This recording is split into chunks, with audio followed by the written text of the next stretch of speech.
Applying to medicine is not easy. It's definitely a big sacrifice and there's loads of steps involved in the entire process. And the last thing you want to do is go into it without understanding what you're actually signing up for. Hey guys, welcome back to the channel. If you're new here, my name is Jackery and I'm a student studying in London. And in this video, I want to talk about a few things that I think are really important for medical applicants to know at the start of their application journey, just so that they're met with fewer surprises and they're more prepared for the long run. Just for reference, I'm set to study medicine at UCL, so hopefully that's enough for you to know that you can trust me, to know what I'm talking about and understand that I have gone through the entire application process and I'm talking from experience. Now, the first thing that I think is really important for everyone to know is that it's very competitive. Now, yes, this applies to every course you're applying to at university, and yes, a lot of people might think they know this, but the reality is that I didn't realize how competitive medicine was until I'd actually started the application process. A lot of people who apply are very determined and the spaces are limited, so you should never be complacent and think that if you apply to a medical school, no matter how highly they're ranked or even if they may be a bit lower ranked, that you're ever guaranteed your place at medical school. It's very competitive and rejection is always a possibility, so make sure you're prepared and that you understand that it's going to be competitive, it's going to be difficult, and that there's no room for complacency if you really want to aim for the top spot. You have to understand that medicine is difficult,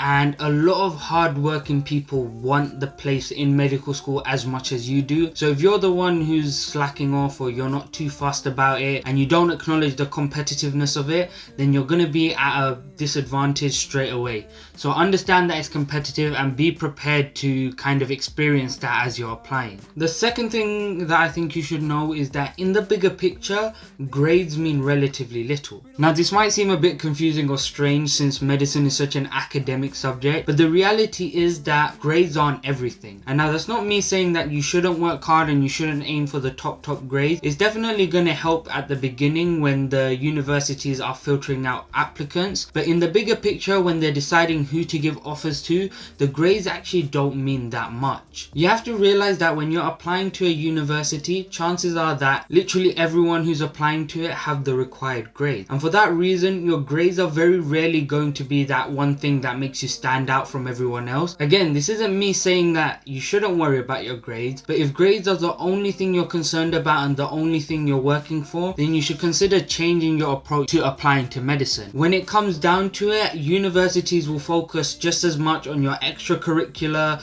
what makes you stand out as an individual, your hobbies, what things you're doing outside of school and outside of education. All these things are going to be really important in deciding whether or not you get an offer, not just your grades.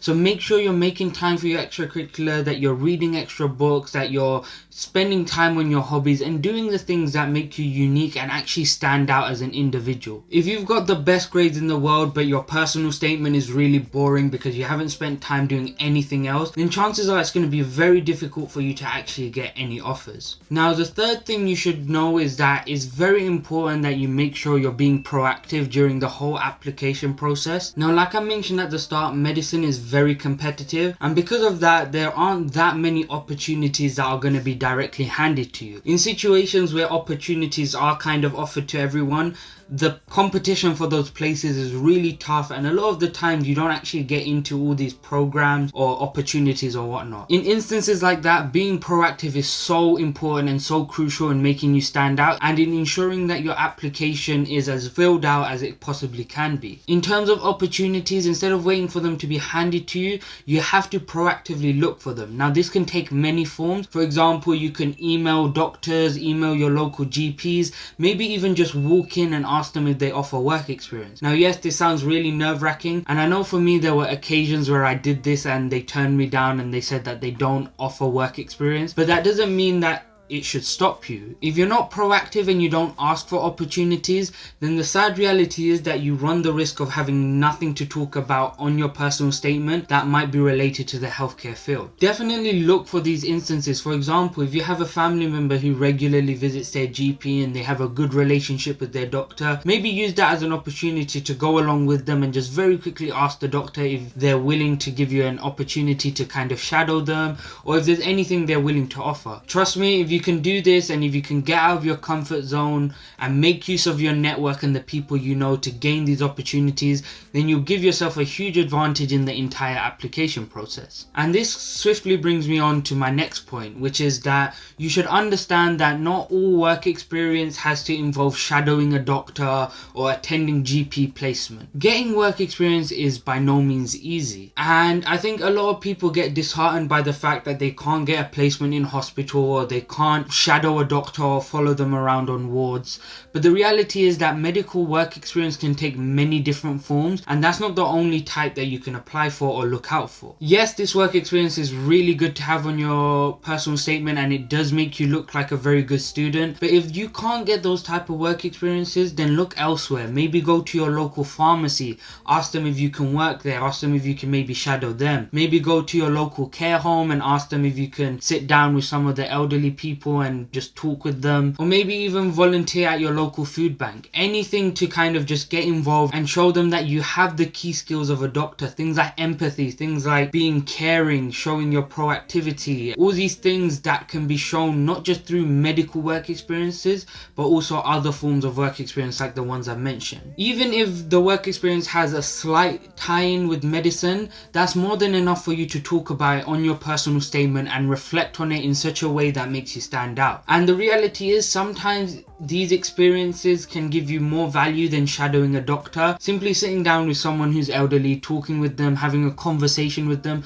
can sometimes potentially teach you more than following a doctor and watching how they interact with patients. The whole point is that both of these work experiences are useful, and just because one isn't directly in a hospital or a GP doesn't mean that it's less effective. And the final thing you should know is that you shouldn't neglect admissions exams. Most people who are applying to medicine are in the middle of sitting their A-levels, and yes, those exams are very stressful. There's a lot of work involved and you're revising quite a lot of content, and sometimes it can be very easy to overlook these admissions tests and not give them any attention or give them bare minimum effort. But the reality is that in a lot of cases, these admissions exams can make or break your application. Even if you do badly on them, it's not the end of the world. If you check out my channel, I've made a video on how you can selectively apply if you got a low UCAT score. But the reality is that if you can help it, you want to put yourself in a position where your UCAT score or your BMAT score is high enough that you can apply to universities comfortably. A lot of applicants of medicine are very academic, and so they're used to doing really well on tests.